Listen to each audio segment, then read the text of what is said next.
yang hadir di salah satu dari rumah Allah ini, Masjid Mus'ab bin Umair radhiyallahu ta'ala anhu, ataupun yang menyaksikan melalui media dimanapun berada.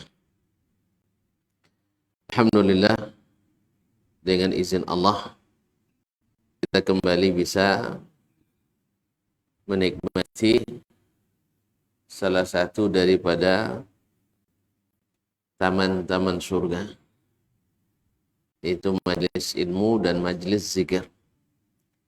Kita berharap kepada Allah SWT, semoga Allah menjadikannya sebagai majelis yang menandakan syukur kita kepadanya dan mendekatkan diri kita kepadanya. Oleh itu mari kita bersyukur kepadanya atas nikmat yang diberikannya ini. Semoga senantiasa bertambah dari hari ke hari sampai kita menutup mata. Kaum muslimin, kaum muslimat, rahimanillahu wa iyyakum. Kemudian salawat dan salam hendaknya sama-sama pula kita sampaikan kepada Nabi besar junjungan alam yang telah menyampaikan amanah, menyampaikan risalah, menunaikan amanah, dan memberikan nasihat kepada ummah sampai beliau meninggal dunia dan selesai sudah apa yang harus dikerjakannya. Tinggal kita menerima dan menjalankannya. Mudah-mudahan salawat ini dan salam kita menjadi penyebab pula kita semakin cinta kepadanya dan berhak mudah-mudahan mendapatkan syafaat daripadanya. Amin. Semoga salawat ini bersambung pula kepada para istrinya, anak cucu, keturunan, zuriatnya, serta para sahabat, para tabi'in, dan yang mengikuti mereka dengan setia sampai hari kiamat. Bapak dan ibu-ibu, kaum muslimin dan muslimat, mohon maaf, pekan ini dimajukan, bulan ini dimajukan di pekan pertama, karena kemarin ada permintaan safari dakwah arah Kaula-Ula sana. Tapi ternyata harus saya batalkan kembali karena ada keponakan yang mau menikah. Kemudian saya batalkan lagi karena ada perintah dakwah ke Pulau Mentawai. Nah, jadi 3 kali pembatalan ini. Jadi mungkin saya akan berangkat ke Mentawai pekan depan. Mohon doanya mudah-mudahan selamat dan dapat yang dicapai atau yang ingin dicapai. Mudah-mudahan Allah SWT kembali mempertemukan kita di majelis-majelis ini selanjutnya. Amin. Baik, kembali kita bersama Imam Al-Bukhari rahimahullah ta'ala melalui kitab At-Tauhid dari As-Sahih.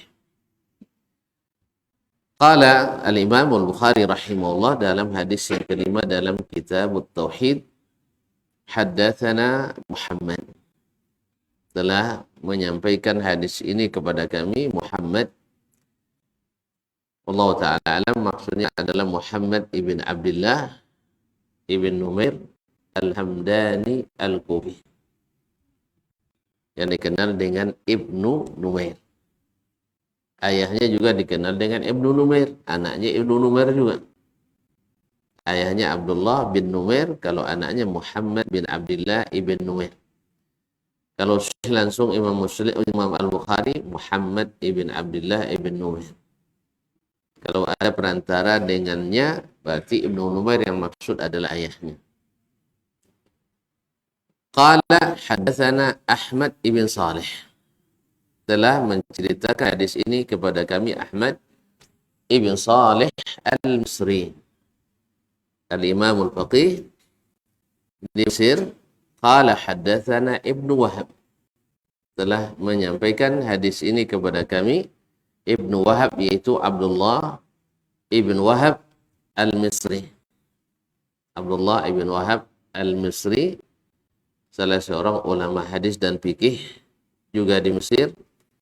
Qala haddatsana Amrun, telah menyampaikan hadis kepada kami Amr ibn Umayyah atau Amr ibn Dinar.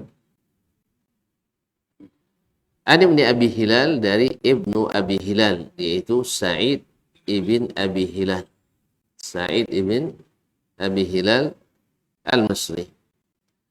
Anna Abu Rijal, bahwa Abu Rijal Muhammad ibn Abdurrahman ibnu binti Abdurrahman ibn Auf Az-Zuhri haddatsahu,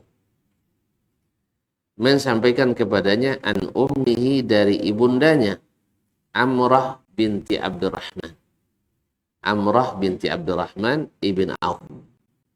Jadi ayahnya adalah Abdurrahman ibn Auf, salah satu dari 10 orang yang dijamin masuk surga. Abdurrahman ibn Auf. Dan anaknya Amrah adalah salah satu dari wanita ahli hadis dan ahli fikih di masa tabi'in di Madinah. An Aisyata, wa kanat fi hijri Aisyata zauj Nabi sallallahu alaihi wasallam. Dia pernah dipelihara, diasuh oleh Aisyah, istri Nabi sallallahu alaihi wasallam. An Aisyah, dari ibunda Aisyah Ummul Mukminin Aisyah As-Siddiqah binti Abi Bakar As-Siddiq radhiyallahu anha wa an abiha.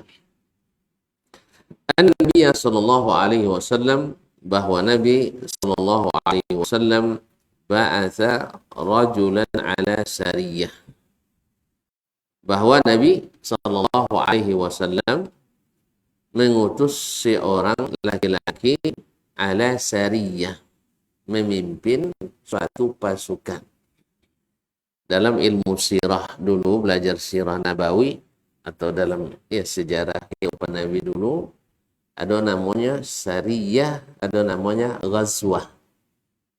Kalau le lupa le dengan kini, kalau le takanang, nah, al-ghazwah itu yang diikuti oleh Nabi sallallahu alaihi wasallam, atau yang dipimpin langsung oleh Rasulullah sallallahu alaihi wasallam. Itu namanya ghazwah, peperangan yang dipimpin langsung oleh baginda Rasulullah SAW, seperti ghazwatu Badr, perang Badar, atau ghazwatu Uhud, perang Uhud, wa ghazwatu Khaybar. Apa lagi? Perang Khaybar. Wa ghazwatu al-Fath, Fathu Makkah. Ghazwatu Bani Khainuqa, Bani Al-Nadhir, dan Bani Quraidah, dan seterusnya. Ini disebut dengan ghazwah. Tercatat dalam sejarah Nabi SAW pernah memimpin sebanyak 17 kali peperangan. Kemudian yang as-sariyah, sariyah adalah pasukan yang dipimpin oleh selain Nabi sallallahu alaihi wasallam, dengan makna Nabi tidak ikut serta dalam pasukan itu. Diserahkan pimpinannya kepada amir yang ditunjuk oleh Rasulullah sallallahu alaihi wasallam. Disebut dengan sariyah dari sara. Sara itu artinya sara yasri saryan, wa sariyatan artinya adalah berjalan di waktu malam. Biasanya pasukan ini bergeraknya di waktu malam, karena pasukan khusus ini, operasi khusus. Maka biasanya bergerak di waktu malam, sehingga disebut dengan sariyah. Disebut dengan sariyah. Karena sara dalam bahasa Arab adalah berjalan di waktu malam. Makanya Nabi usriya bihi laila. Subhanallazi asra bi'abdihi laila minal masjidil haram ilal masjidil aqsa. Maha suci Allah yang telah memperjalankan hambanya di waktu malam. Maka Isra dan Mi'raj Nabi berlaku di waktu malam. Yaitu, ya 2/3 malam, pergi balik. Alhamdulillah, misinya selesai. Ma'asyiral kiram dirahmati Allah SWT. Nah, sariyah ini pada umumnya jumlahnya antara 300 sampai 400 orang. Dan boleh juga hanya beberapa orang, 3 atau lebih. Jadi pada umumnya pasukannya antara 300 sampai 400 orang. Wa kana yaqra' li ashabihi fi salatihi. Nah, yang menjadi pimpinan ini setiap salat dia jadi imam. Karena dulu jadi imam adalah pemimpin pasukannya. Nah, jadi imam yaqra' li ashabihi fi salatihi. Dia membaca dalam salatnya berjamaah. Fayakhtimu biqul huwallahu ahad. Beliau selalu menyudahi dengan qul huwallahu ahad. Maknanya menyudahi dengan qul huwallah, sebagian ulama menyebutkan seperti Ibnu Daqiq al-Id dalam Al-I'lam menyebutkan bahwasanya maksud yakhtimu menyudahi dengan qul huwallahu ahad artinya dibacanya surat lain di rakaat yang dijaharkan, misalnya salat Isya, misalnya di rakaat pertama dia baca misalnya apa yang pendek banget. Ini panjang yang pendek aja. Awas itu mufassal, misalnya membaca abasa wa tawalla atau an-nazi'at, panjang loh. Oh, subhanallah. Watini wazaitun. Watini wazaitun. Setelah baca watini wazaitun, beliau membaca juga qul huwallahu. Rakaat kedua dibacanya kalau watini apa lebih pendek daripada itu? Alam nasrah. Taib, alam nasrah. Selesai baca alam nasrah, dibacanya pula qul huwallahu ahad. Artinya setiap rakaat yang membaca surat, beliau membaca qul huwallahu ahad. Ini tafsiran pertama. Tafsiran kedua oleh ulama adalah bahwasanya beliau di rakaat pertama membaca surat lain. Ya, surat lain. Dan di rakaat kedua membaca surat qul huwallahu ahad. Intinya setiap salatnya mesti baca qul huwallahu ahad. Setiap salatnya mesti baca qul huwallahu ahad. Seperti kisah Qatadah ibn Nu'man dalam hadis sebelum ini. Kalau masih lupa lah. Ya, sebab hadis Abu Sa'id al-Khudri di pekan kedua bulan yang lalu sudah disebutkan bahwasanya Abu Sa'id al-Khudri mendengar adik atau abang seibunya, ayahnya lainnya. Karena Abu Sa'id al-Khudri Sa'ad ibn Malik ibn Sinan, sedangkan yang tadi saudaranya seibu tadi Qatadah ibn Nu'man. Qatadah ibn Nu'man. Berarti ayah Abu Sa'id Malik, ayah Qatadah Nu'man. Oh, maaf. Itu tak tekan nomor gitu. Ada tekanan? Baik. Jadi ibunya satu, emaknya ibunya satu, ayahnya dua. Berapa carur? Coy atau mati salah satu dari suaminya lalu menikah lagi emaknya. Masyarakat kiram, tidak boleh main. Kaum muslimin dan muslimat dirahmati Allah SWT. Dalam kisah tersebut dia di salat malam. Kalau yang ini di setiap salat.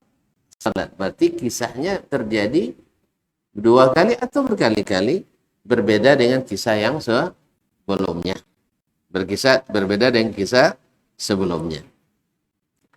Baik, ba'atha rajulan alisan wa kana yaqra'u li ashabihi fi salatihi fayakhtimu bi qul huwallahu ahad. Jadi dia selalu menyudahi bacaan yang diperdengarkan, yaitu rakaat pertama dan kedua, dengan qul huwallahu ahad. Yang tafsirnya seperti nukil oleh Ibnu Daqiq al-Id tadi, bahwasanya ada yang menafsirkan bahwa beliau baca setiap selesai baca surat, baca qul huwallahu ahad di rakaat pertama dan kedua. Ada pula yang menafsirkan di rakaat pertama membaca surat lain dan di rakaat kedua membaca qul huwallahu ahad. Jadi kalau dengar ini jemaah sukanya. Ya, kalau sudah imam baca trikul, ya qul huwallahu ahad, qul a'udzu bil falaq, qul a'udzu birabbin nas, jemaah pasti senang. Nah, alhamdulillah. Lai capek bisa pulang. Ya tidak. Nah, ini imam yang betul-betul mempertimbangkan jemaah. Paham imam. Ya, idza shalla ahadukum bin nas fal yukhaffif. Barang apabila seorang salat menjadi imam, hendaklah dia ringankan. Hendaklah dia ringankan. Awak memang suka yang ringan? Ringan. Pahala enggak surga Firdaus, tapi infaknya 1.000 rupiah.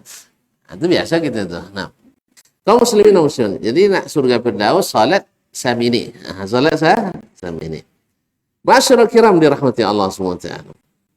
Wa yakhtibu biqul huwallahu ahad. Falamma raja'u, setelah kembali dari misi tadi, mereka zakaru dzalika lin-nabi sallallahu alaihi wasallam. Mereka menyampaikan ke Nabi sallallahu alaihi wasallam. Subhanallah, kaum muslimin dan muslimat dirahmati Allah. Ini juga suatu hal yang menarik. Menarik sekali. Padahal misi mereka adalah berperang, ya tak? Menyerang musuh. Tapi laporan pertama adalah tentang salat. Nah, gimana kok bisa? Syekh, awak tak pernah masuk laporan salat kan? Jadi mereka melaporkan ke Nabi tentang salat imamnya atau pemimpinnya. Padahal harusnya kan melaporkan dulu hasil peperangan ini. Jadi kaum muslimin dan muslimat, mereka sangat mementingkan masalah salat. Apa saja yang mereka lihat aneh dalam amalan, mereka mesti tanya ke Rasulullah sallallahu alaihi wasallam. Ditanya ke Nabi alaihi salatu wasallam supaya tidak salah. Karena mereka sering mendengar dari Nabi alaihi salatu wasallam atau melihat langsung Nabi alaihissalam menjadikan salat itu agenda utama. Mereka pertama perhatikan Nabi alaihissalam. Tidak pernah Nabi memperhatikan agenda acara seperti memperhatikan agenda salat. Ini agenda utamanya. Ditambah Nabi kita alaihissalam mengatakan awwalu ma yuhasabu alaihil abdu yawmal qiyamati salah. Yang pertama dihisab nanti pada hari kiamat terhadap seorang hamba itu adalah salatnya. Idza saluhat saluha sairu amalih. Bila salatnya tersebut salih, maka ikut salih pula seluruh amal yang lain. Wa idza fasadat fasada sairu amalih. Bila rusak salatnya tadi, ikut rusak pula amalan yang lain. Jadi memang inilah agenda as-salafus salih. Selalu menjadikan salat sebagai agenda utamanya. Maka ketika mereka pulang dan dilihatnya sesuatu yang tak dilihat dari Nabi alaihissalatu wassalam, maka mereka sampaikan Nabi alaihissalatu wassalam. Mereka ingin mendengar jawaban dari Rasulullah sallallahu alaihi wasallam. Ya, ini menandakan bahwa mereka memahami bahwa tidak semua yang dianggap dan diniatkan baik langsung boleh dilakukan. Kalau seandainya ini yang umum menurut pemahaman mereka, untuk apa mereka melapor lagi ke Rasulullah SAW? Ya sudah. Gitu ya. Jadi setiap melihat sesuatu yang menurut mereka tidak pernah diajarkan atau tidak ada dalilnya dari Nabi SAW, mereka laporkan ke Nabi. Andainya yang menyebar di pemahaman masyarakat di zaman sahabat bahwa setiap amalan yang baik walaupun tidak diajarkan dan disuruh dan disarankan atau disetujui Nabi, tidak perlu ditanyakan lagi ke Nabi, karena asal baik pasti diterima. Maka ternyata ini bukan pemahaman yang umum di sahabat. Makanya selalu mereka melaporkan ke Nabi sallallahu alaihi wasallam. Misalnya ketika mereka memahami dari Nabi sallallahu alaihi wasallam bahwa amalan yang bermanfaat bagi seseorang itu adalah amalan yang dia kerjakannya kan sendiri. Ini pada umumnya, wa allaisa lil insani illa ma sa'a. Tidaklah bermanfaat bagi manusia kecuali apa yang dia usahakan sendiri, dia amalkan sendiri. Maka ketika ada seorang perempuan punya ayah yang sudah tua renta dari Khatham di Yaman, nah, orang tua tidak bisa haji, maka dia ingin menghajikan ayahnya. Berarti kan masalah baru kan? Andainya asal baik boleh dilakukan, dia tidak tanya ke Rasulullah sallallahu alaihi wasallam. Dia bertanya, ya Rasulullah, inna abi syekhun kabirun la yathbutu ala rahilah apa ahujju anhu. Sesungguhnya ayahku tua renta, tidak bisa berpegangan di atas onta. Nah, berarti tidak bisa pegangan di atas onta, jatuh dia kan. Nah, makanya itu ya, tidak bisa berpegangan, jatuh dia. Nah, apa ahujju anha, boleh tidak saya haji untuknya? Boleh tidak saya haji untuknya? Padahal kan haji bagus kan, membantu orang tua, laksana ini bagus. Ditanya dulu oleh sahabat ke Nabi alaihissalatu wassalam.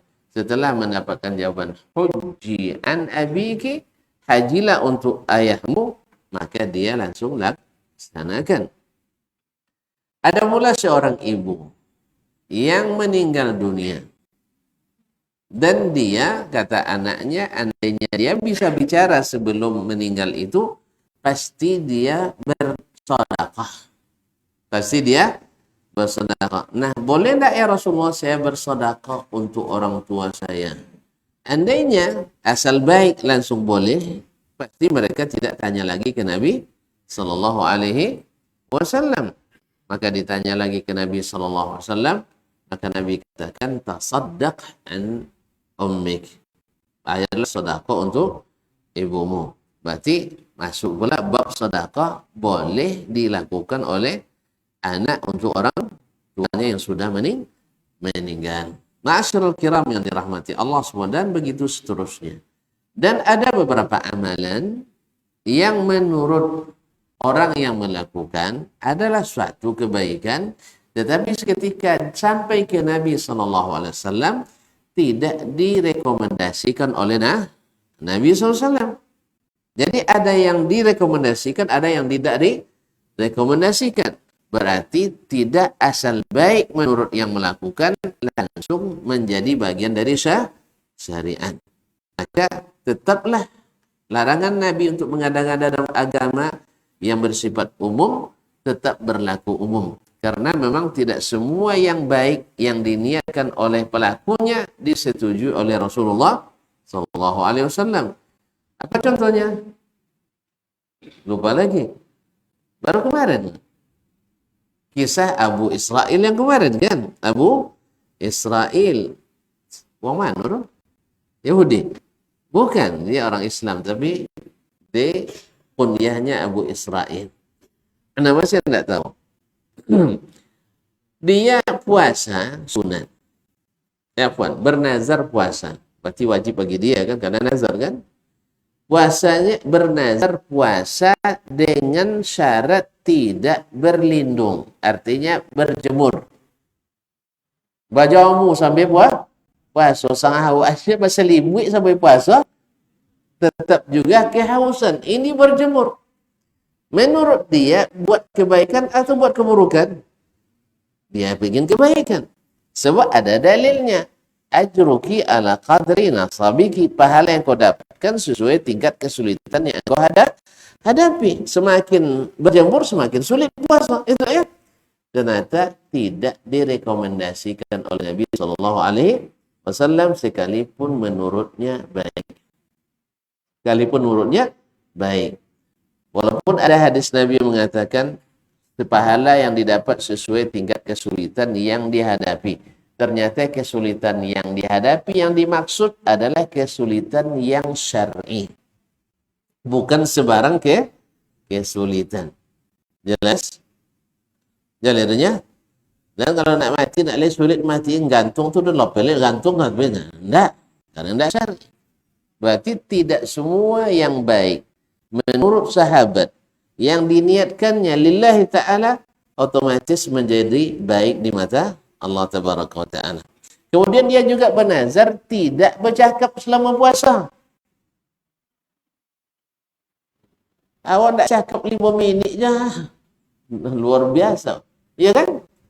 Kalau tak bercakap, apalagi ibu-ibu. Jatah bicaranya banyak tiap hari. Kalau laki-laki lumayanlah 7.000 kata, kata orang penelitiannya. 7.000 kata sehari. Amat-amat 24.000. Jadi kalau amat-amat Pak Cito berdawat, jangan bangi. Memang macam itu fitrahnya. Ya. Jadi itu fitrahnya. Makanya jangan cuba-cuba lewantah je amat-amat. Kalah kita. Iya, bahannya, amunisinya banyak. Makanya kalau kat mak-mak kau ancak diam atau langsung minta maaf. Ya kalau tak maaf tu dah lah macam nak keruput nak kena air dulu. Yang tak maaf saya memang abang salah. Dah kan buat boleh. Ya, kini dalam hati kini dah nak buat soal. Ulang lihat maaf balik. Semakin kau tak maaf semakin nyelewonnya. Pasti tanya cuba nak. Cuba. Tak maaf ti air ke tujuh dah tu. Nah. Apalagi kalau maaf tu baisi lah. Kaum muslimin dan muslimat dirahmati, rahasia kaum muslimin. Rahasia yang dibuka. Rahasia umum. Kaum muslimin dan muslimat dirahmati Allah, jadi dia bercakap, tidak bercakap. Terlihat oleh Nabi sallallahu alaihi wasallam, "Mahadza? Ini ada apa?" Dijawab oleh para sahabat, Abu Israil nazara ayyasuma wa la yastadhil wa la yatakallam. Ya, Abu Israil ini bernazar puasa ya Rasulullah tanpa berlindung. Artinya sambil berjemur dan tidak bercakap. Nah, maka Nabi katakan, muruhu falyutimma saumah. Teruskan puasanya. Suruh dia teruskan puasanya. Tetapi hendaklah dia berlindung. Hendaklah dia berlindung, jangan berjemur. Wal yatakallam, dan hendaklah dia berbicara. Padahal nazar kan wajib kan? Wajib kan? Tapi ketika mewajibkan sesuatu yang tidak disyariatkan, batalkan. Jelas? Maka Nabi katakan, man nazara ayyuti Allah falyuti'hu. Siapa yang bernazar taat pada Allah, hendaklah dia taati. Wa man nazara ayyasiyahu fala ya'sih. Kalau nazarnya durhaka pada Allah, jangan teruskan. Berarti tidak bercakap sambil puasa durhaka atau taat? Terhitung durhaka sebab mengada-ngada. Berjemur sambil puasa, taat atau maksiat?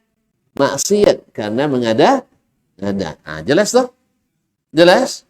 Jadi tidak asal baik diterima Allah, tidak.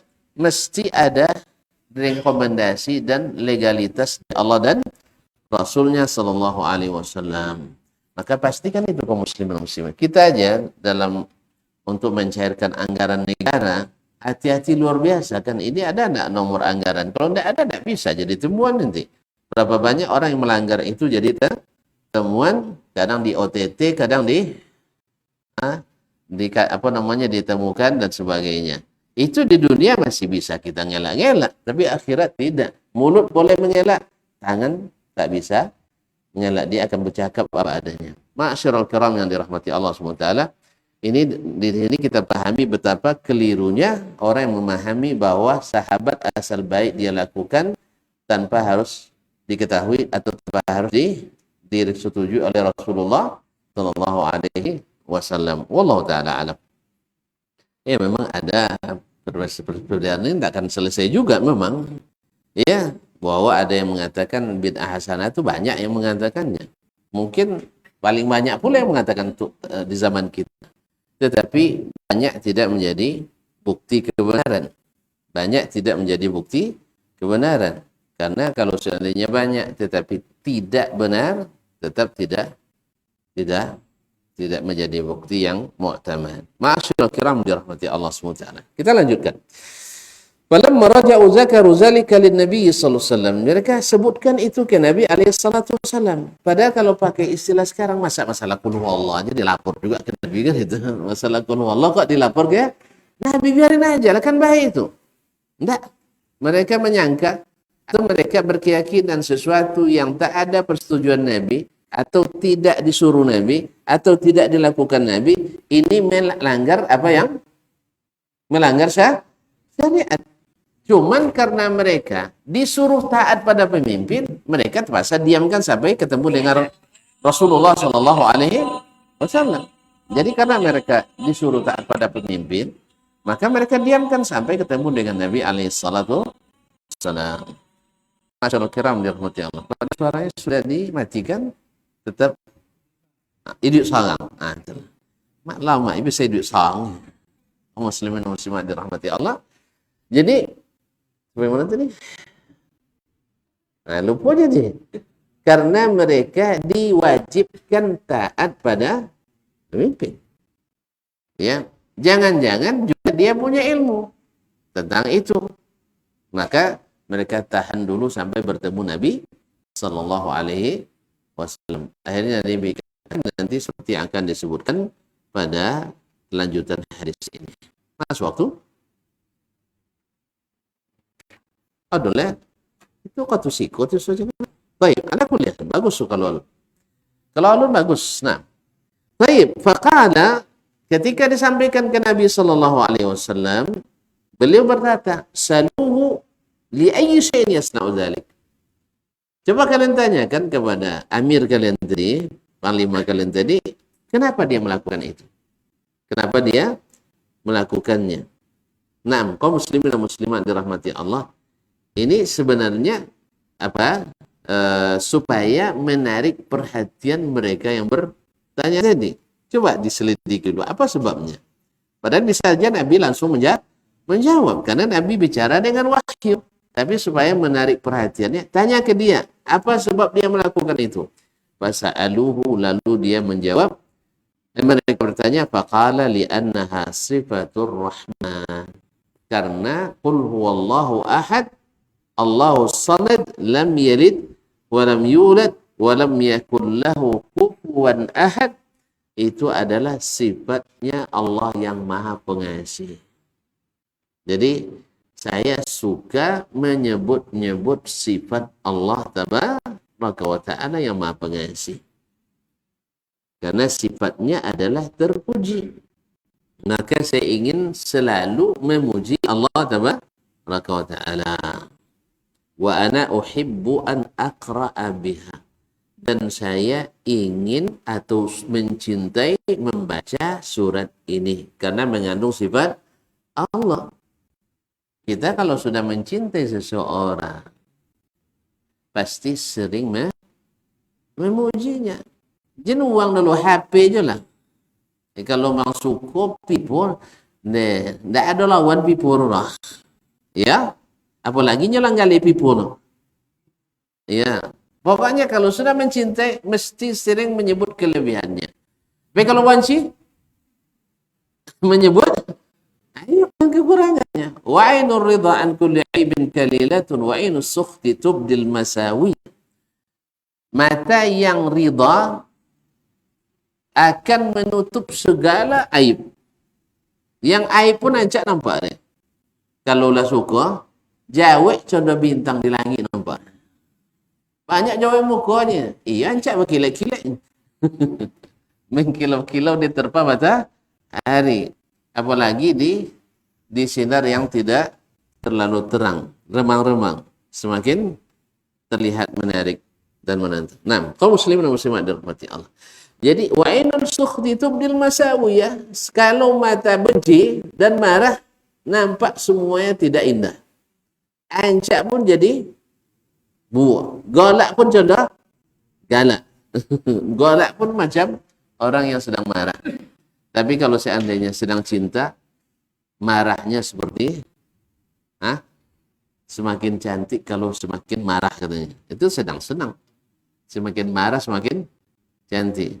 Kodok tu sebelum jadi. Kalau dah jadi, ada wangi lah buat nampak deh. Apalagi lah wangi. Allah musta'an. Kaum muslimin dan muslimat dirahmati. Azan dulu. Ayat.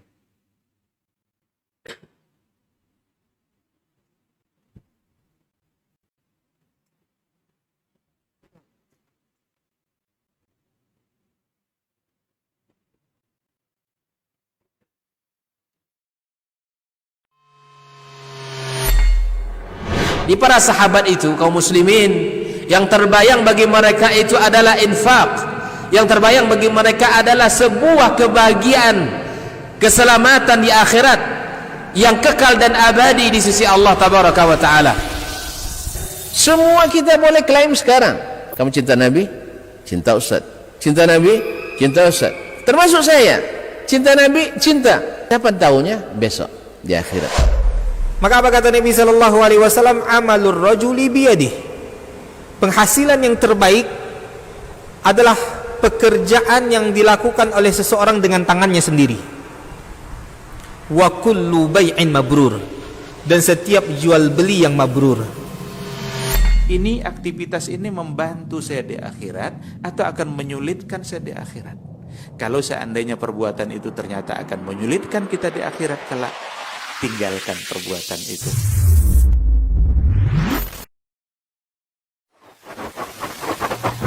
Barometer amal kita saleh tak salehnya di salat kita. Bila salat kita ikhlas dan sesuai dengan sunnah Nabi SAW, maka insya Allah amalan yang lain. Ini aktivitas ini membantu saya di akhirat atau akan menyulitkan saya di akhirat. Kalau seandainya perbuatan itu ternyata akan menyulitkan kita di akhirat kelak, tinggalkan perbuatan itu. Anta ni'mal jund. Kamu adalah sebaik-baik prajurit. Coba lihat. Kamu adalah sebaik-baik prajurit. Maka tujuannya adalah menghancurkan kehidupan rumah tangga.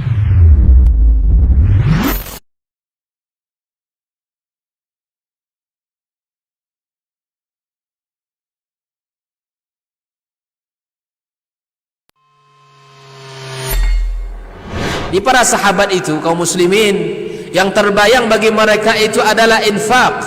Yang terbayang bagi mereka adalah sebuah kebahagiaan, keselamatan di akhirat yang kekal dan abadi di sisi Allah tabaraka wa taala. Semua kita boleh klaim sekarang. Kamu cinta Nabi? Cinta Ustaz. Cinta Nabi? Cinta Ustaz. Termasuk saya. Cinta Nabi? Cinta. Kapan tahunya? Besok di akhirat. Maka apa kata Nabi sallallahu alaihi wasallam? Amalur rajuli biyadih. Penghasilan yang terbaik adalah pekerjaan yang dilakukan oleh seseorang dengan tangannya sendiri. Wa kullu bai'in mabrur. Dan setiap jual beli yang mabrur. Ini aktivitas ini membantu saya di akhirat atau akan menyulitkan saya di akhirat. Kalau seandainya perbuatan itu ternyata akan menyulitkan kita di akhirat kelak, tinggalkan perbuatan itu.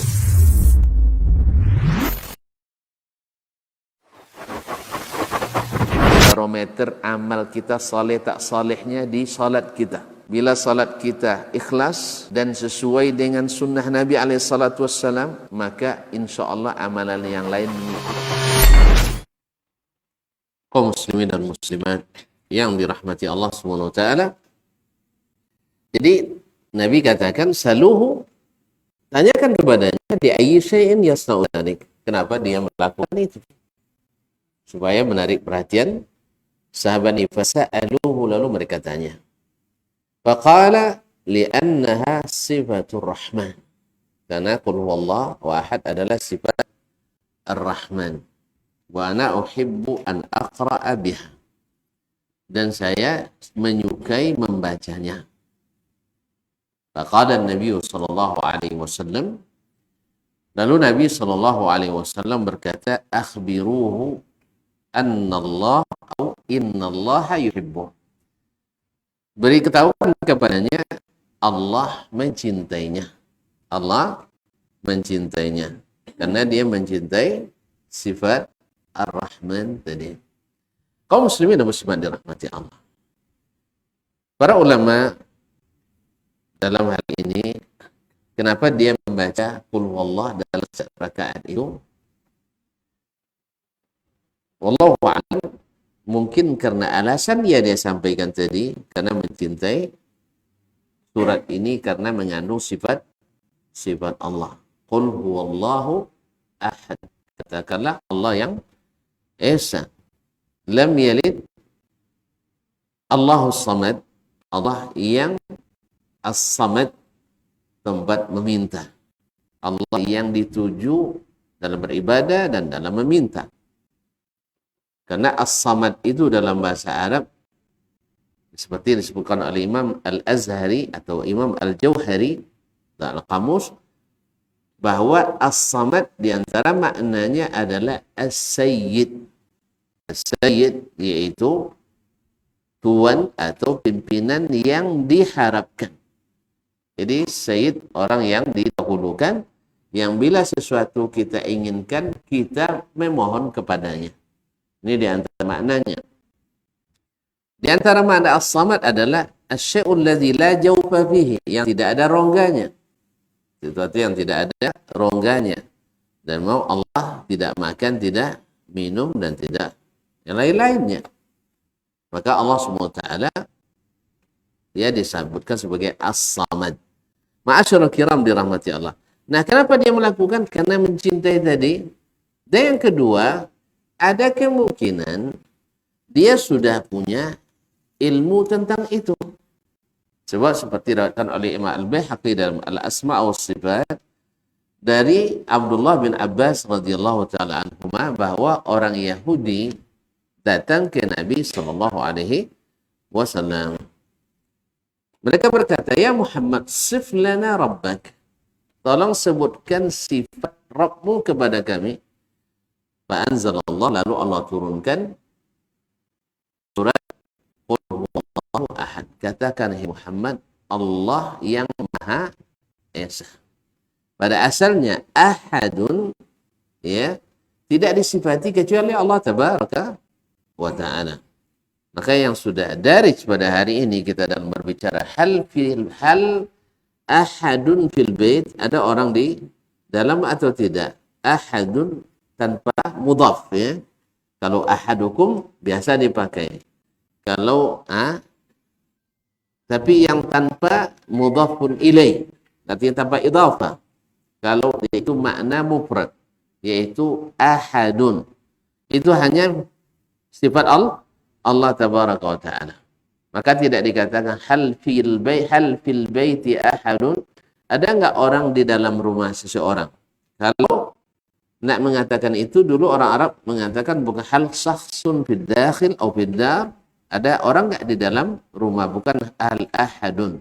Tapi hari ini kita sudah terbiasa menggunakan hal fil baiti ahadun, hal fil madrasati ahadun, hal fil masjidi ahadun. Pada asalnya ini hanya untuk Allah tabaraka. Allah kata qul huwallahu ahadun. Nah, kalau orang lain mungkin disebut wahidun, seseorang. Tapi sekarang sudah bercampur bahasa kita, sudah tidak lagi dibedakan mana yang biasa dipakai dan mana yang kurang biasa dipakai. Ma'asyiral kiram. Nah, ketika disebutkan atau orang Yahudi tadi bertanya ke Nabi SAW, sebutkan bagaimana Rabb kamu, maka Allah turunkan qul, maka dimulai dengan kalimat katakan. Karena ada pertanyaan. Nah, mungkin sahabat tadi mengetahui bahwa qul huwallahu ahad, Allahus samad, lam yalid wa lam yulad, adalah ilmu yang sudah diketahuinya sebelum dia mengamalkan yang tadi. Oh, ternyata itu adalah sifat Allah tabaraka wa ta'ala. Dan saya mencintai sifat Allah tabaraka wa ta'ala. Nah, mencintai sifat Allah membuat dia ingin selalu menyebut-nyebut dan mengulang-ulangnya. Kapan? Di ibadah yang paling disukai oleh Allah tabaraka, yaitu salat 5 waktu. Di salat 5 waktu. Di salat sunat saja dicintai Allah, apalagi di salat 5 waktu. Atau kemungkinan lain dia mendengar hadis yang sebelum ini, bahwa seseorang membaca Qul huwallahu ahad di sepanjang salat tahajudnya. Mungkin dia dengar. Lalu Nabi sahkan itu. Lalu Nabi kesahkan itu, sama dengan kemungkinan ketika hadis Bilal ibn Rabah, ketika Nabi mengatakan, ya Bilal, inni ma dakhaltul jannata qad. Saya belum pernah masuk surga Bilal. Wa inni dakhaltul jannata al-bariha. Malam tadi saya mimpi masuk surga. Fasami'tu khashkhashataka amamak. Saya mendengar suara sandalmu di depanku berjalan. Maka madza kunta taf'al? Apa yang kau lakukan, hai Bilal? Bilal jawab, ma ahdathtu qad illa wa tawadda'tu indah. Saya tak pernah berhadas, artinya batal wudu, kecuali wudu lagi. Wa ma tawadda'tu illa wa ra'aitu anna lillahi alayya rak'ataini. Saya tidak pula berwudu kecuali salat sunat wudu 2 rakaat. Nabi SAW bilang fabiha. Berarti dengan itu. Nah, Bilal melakukan apakah karena inisiatifnya sendiri? Ya tidak. Karena Bilal mungkin sudah mendengar hadis yang diriwayatkan oleh Abu Hurairah juga dalam Sahih Bukhari, bahwasanya Nabi SAW mengatakan, dia contohkan wudunya, Sahih Bukhari dan Muslim, Abu Hurairah mencontoh wudhu Nabi SAW, lalu berkata, man tawadda'a. Nabi berkata, man tawadda'a nahwa wudu'i hadha, thumma raka'a rak'ataini la yuhaddithu fihi ma nafsah, ghufira dzambuh. Siapa yang berwuduk seperti wuduk saya ini, lalu salat 2 rakaat, tidak berkata-kata tentang sesuatu apapun dalam salat kecuali kesalahan salat, maka diampuni dosanya. Itu yang didengar oleh Bilal juga barangkali, sehingga dia amalkan secara rutin. Jadi bukan Bilal mengada-ngada seperti yang disebutkan oleh sebagian ulama. Memang ada sebagian ulama yang menjelaskan itu sebagai boleh melakukan amalan yang tidak dilakukan atau disuruh atau disetujui oleh Nabi SAW. Kalaupun itu benar, itu tafsirnya, itu hanya boleh di zaman Nabi karena wahyu masih turun. Kalau di zaman kita jangan coba-coba, nanti salah coba. Nah, karena berbahaya.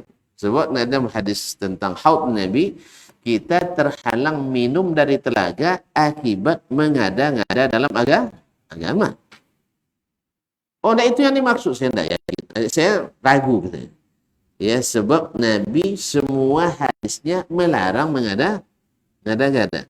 Yang masalahnya tafsir ulama aja yang berbeda cuma. Ya, penafsiran ulama terhadap hadis itu. Kalau redaksinya selalu melarang mengada-ngada agama. Semua bid'ah dilarang oleh Nabi SAW. Redaksinya ya. Nah, cuman sebagian ulama memahami redaksi itu seperti wa kullu bid'atin dhalalah. Sebagian ulama memahami makna kullu di sini bukan makna umum. Seperti yang dinukil oleh Imam An-Nawawi rahimahullah dan juga setelahnya Imam Ibnu Hajar alaihi rahmatullah. Mereka mengatakan bahwa umum ini maksudnya adalah makna khusus. Artinya tidak semua bid'ah itu dalalah. Ada yang hasanah. Lalu menyebutkan beberapa penafsiran ulama tentang itu. Nah, penafsiran ini kaum muslimin bisa benar, bisa salah. Bisa benar, bisa salah. Karena ada 2 versi. Yang satu mengatakan semuanya bid'ah itu dalam agama sesat. Yang satu bilang tidak semuanya. Berarti terjadi perbedaan. Nah, kita buktikan. Di zaman Nabi SAW, semuanya diterima oleh Nabi atau tidak semuanya? Tidak semuanya. Nah, di zaman Nabi ada legitimasinya, ada capnya. Kalau zaman gini siapa yang tukang cap? Jelas? Zaman Nabi kan yang diterima, nih cap sah. Ya kan? Validasi. Berarti diamalkan sampai hari kiamat. Kecuali yang dibatasi dengan zaman tertentu dan sebagainya. Yang tidak dapat cap, tidak divalidasi. Tidak boleh diamalkan sehari panjang hari kiamat. Kecuali dilarangnya hanya di zaman Nabi SAW. wasallam. Nah, setelah Nabi wafat, siapa yang tukang cap? Mui? Tidak bisa syalih. Ulama hanya boleh mengambil dari Nabi SAW. Mengambil dari Nabi SAW. Makanya ulama itu seperti kata, tidak sedikit ulama mengatakan, qaulul alim la yustadallu bihi. Perkataan seorang ulama tidak menjadi dalil. Ya, oh ini dilakukan oleh ulama ini, enggak. Itu tidak dalil. Kita akan tuntut dia. Di mana dalilnya? Kalau ada dalilnya, berarti mudah-mudahan sahih. Kalau tidak, kita lihat lagi. Andainya pun ada dalilnya, kita perhatikan lagi. Benar tidak pengambilan dalilnya? Sebab tadi kan salah ambil dalil dia kan. Pahalamu sesuai tingkat kesulitan yang kau lakukan. Ternyata salah tafsir. Siapa yang menunjukkan salah? Nabi SAW. Nazar puasa dibolehkan karena syar'i. Nazar berjemur tidak dibolehkan karena tidak syar'i. Ada seorang ibu bernazar pula pergi ke Makkah naik haji jalan kaki. Kalau sampai Pulau Payung, batalkan coba. Haji jangan batalkan, tapi jalan kaki. Karena Nabi SAW ketika dilaporkan itu ke beliau, kata Nabi SAW, Inna rabbaka ghaniyun an tu'adziba ukhtuka nafsaha. Allah tidak butuh saudarimu menyiksa diri. Ya, berarti apa? Suruh dia haji, tapi wal tarkab, naik kendaraan. Berarti tingkat kesulitan yang dimaksud ada yang syar'i, ada yang tidak syar'i. Kalau dengan jalan kaki maksudnya supaya lebih penat, ini tidak disyariatkan. Ternyata yang dibolehkan itu adalah bila sesuatu itu tidak disengaja, misalnya orang sakit tetap juga naik haji, kan lebih sulit kan? Maka dia dapat pahala lebih besar. Atau kita misalnya dalam perjalanan direncanakan 5 jam sampai ternyata 15 jam. Sabar kita. Ini kesulitan yang tidak direncanakan. Jelas? Dan ini syar'i. Itulah makanya Nabi izinkan kepada Duba' bin Zubair ketika dia sakit, saya ingin haji bersama Nabi. Tapi saya sedang sakit, kata Nabi, naik hajilah. Karena kesulitanmu akan menambah besar pahalamu. Nah, orang haji, orang sakit boleh haji? Boleh, berarti syar'i. Jelas? Tapi saya nak nambah pahala lebih duluan naik haji dari orang lain. Boleh? Enggak, saya sudah ihram sejak bulan Ramadan misalnya. Boleh? Ya enggak. Jadi tidak selamanya lebih dulu itu lebih bagus kalau belum masuk waktunya. Jelas ya?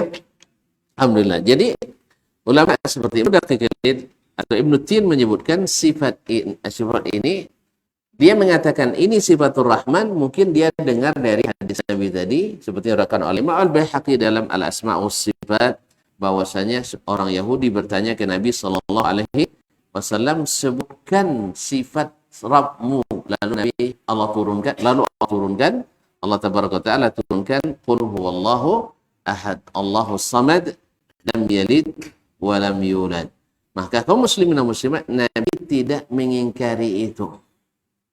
Apa sebab? Karena membaca surat dalam Al-Quran disyariatkan. Dan membaca surat manapun dibolehkan. Andainya seseorang tak hafal kecuali qul huwallahu ahad, itu saja dibacanya, boleh atau tidak? Ya boleh. Dan andainya dia mencintai surat ini dibaca setiap rakaat, juga dibolehkan. Tapi apakah dirutinkan? Ya, tidak. Wallahu ta'ala a'lam. Kaum muslimin dan muslimat dirahmati Allah, wa ana uhibbu an aqra'a biha. Faqala Nabi sallallahu alaihi wasallam, akhbiru innallaha yuhibbu. Beritahukan kepadanya Allah mencintainya. Di hadis ini kaum muslimin munasabahnya dengan Kitabut Tauhid, bahwa Allah Subhanahu wa taala memiliki sifat-sifat yang sempurna dan tinggi. Ini tidak ada khilaf ya, kalangan Ahlus Sunnah kecuali dari Ibnu Hazm rahimahullah, tapi dibantah oleh jumhur karena tidak boleh menyebut ada sifat Allah, dan ini adanya di kalangan ahli ahwa seperti Mu'tazilah yang menolak sifat Allah tabaraka wa taala. Kalau ahli sunnah wal jamaah menerima apapun sifat yang Allah sifati dirinya dengannya, kemudian menerima semua sifat yang disifati dengannya Rasulullah Sallallahu Alaihi Wasallam, yang dengannya Rasulullah mensifati Rabbnya, asal sahih dari Nabi, tanpa membedakan riwayat mutawatir atau bukan, dan tanpa takwil, tanpa ta'til, tanpa tamsbih, tanpa tamthil. Dan tidak mesti menerima sifat Allah itu menyerupakannya dengan makhluk, karena laisa kamitslihi syai'un. Tapi ahlu al-bidah, ahlul ahwa menolak. Misalnya masalah di sini kan ada innallaha yuhibbuhu, Allah mencintainya. Mereka menolak cinta dari Allah, yang mereka menafsirkannya dengan pahala dari Allah tabaraka wa ta'ala. Kaum muslimin dan muslimat, atau keinginan Allah memberikan dia pahala. Subhanallah, Allah berkehendak, kita berkehendak, kok diterima kehendak, tapi Allah mencintai tidak diterima. Di mana bedanya? Hah? Kan iradat diterima, tapi kenapa mahabbah tak diterima? Padahal ayatnya tentang al-mahabbah juga tidak kalah tentang ayat al-iradah wal qudrah. Makanya ahlu sunnah menerima semua sifatnya dengan ayat laisa kamitslihi syai'un. Kalaulah kudratnya Allah tidak sama dengan kudrat makhluk, laisa kamitsli qudratihi qudratun, kita katakan pula laisa kamitsli mahabbatihi mahabbatun. Tidak ada cinta seperti cinta Allah. Kalau ada dalil tentang Allah tertawa, kita katakan laisa kamitsli dahikihi dahikun. Tidak ada yang serupa dengan ketawanya Allah, selesai. Kalau Allah diceritakan punya wajah, kita katakan laisa kamitsli wajhihi wajhun. Jadi ayat semuanya terpakai. Tidak ada yang terisolasi atau terkarantina atau masuk ruang ICU. Ya kalau ICU lah habis itu kaum muslimin muslim. Dia enggak, makanya takwil itu bukan manhajnya ahlus sunnah wal jamaah, apalagi yang namanya tafwid. Karena Allah katakan Al-Quran itu bilisanin arabiyyin mubin, dengan bahasa Arab yang menjelaskan. Kalau dia tak punya makna, menjelaskan atau tidak? Tidak menjelaskan. Atau kalau makna yang dimaksud bukan makna zahir, jelas atau tidak? Tidak menjelaskan. Karena nanti akan bermacam tafsiran orang. Ya, ada yang menafsirkan yang salah dan ada yang menafsirkan yang lebih salah. Maka tafsir Allah dan Rasul itulah yang lebih benar. Allah Ta'ala. Nah, di sini Allah menyebutkan sifat-sifatnya dalam surat Qul huwallahu ahad, Allahus samad, lam yalid wa lam yulad wa lam yakul lahu kufuwan ahad. Dan inilah munasabah ayat ini atau hadis ini dimasukkan oleh Imam Al-Bukhari dalam Kitabu At-Tauhid, bahwa di antara tauhid yang harus dilakukan oleh seorang hamba yang beriman, mentauhidkan Allah pada nama dan sifat-sifat. Dan tidak ada khilaf di antara Ahlussunnah dalam masalah ini, bahwa sifat-sifat Allah mesti diimani. Wallahu musta'an wa alaihi tukulan. Semoga Allah SWT menjadikan kita yang bila mendengar berita dari Allah langsung beriman dan yakin, dan bila mendengar perintah dari Allah punya minat dan keinginan yang kuat untuk melaksanakan, dan bila mendengar larangan dari Allah dan Rasul kita pun berazam untuk meninggalkan, dan bila mendengar Nabi menganjurkan akhlak adab yang tinggi, maka kita pun bersemangat untuk meneladani. Amin ya rabbal alamin. Barangkali sampai di sini kajian kita malam ini, karena waktu sudah tinggi, jam sudah tinggi tuh. Jadi tidak ada pertanyaan lagi. Ya. Nah, jelas sekali kan? Kan jelas sekali. Oh, ditanya lagi dan tambah dan jelas. Baik, kita tutup aja. Subhanakallahumma bihamdik, asyhadu an la ilaha illa anta, astaghfiruka wa atubu ilaik. Wassalamualaikum warahmatullahi wabarakatuh.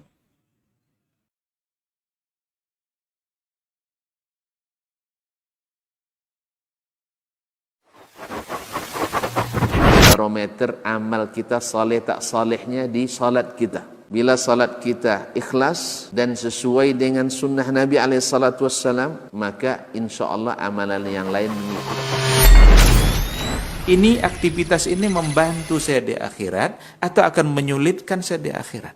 Kalau seandainya perbuatan itu ternyata akan menyulitkan kita di akhirat kelak, tinggalkan perbuatan itu.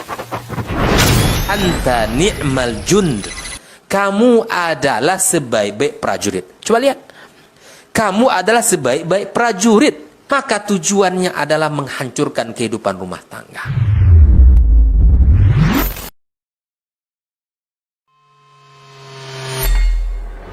Di para sahabat itu, kaum muslimin yang di para sahabat itu, kaum muslimin yang terbayang bagi mereka itu adalah infak. Yang terbayang bagi mereka adalah sebuah kebahagiaan, keselamatan di akhirat yang kekal dan abadi di sisi Allah Tabaraka wa Ta'ala. Semua kita boleh klaim sekarang. Kamu cinta Nabi? Cinta Ustaz. Cinta Nabi? Cinta Ustaz. Termasuk saya. Cinta Nabi? Cinta. Kapan tahunya? Besok di akhirat. Maka apa kata Nabi SAW? Amalur rajuli biyadih. Penghasilan yang terbaik adalah pekerjaan yang dilakukan oleh seseorang dengan tangannya sendiri. Wa kullu bai'in mabrur. Dan setiap jual beli yang mabrur. Ini aktivitas ini membantu saya di akhirat atau akan menyulitkan saya di akhirat. Kalau seandainya perbuatan itu ternyata akan menyulitkan kita di akhirat kelak, tinggalkan perbuatan itu.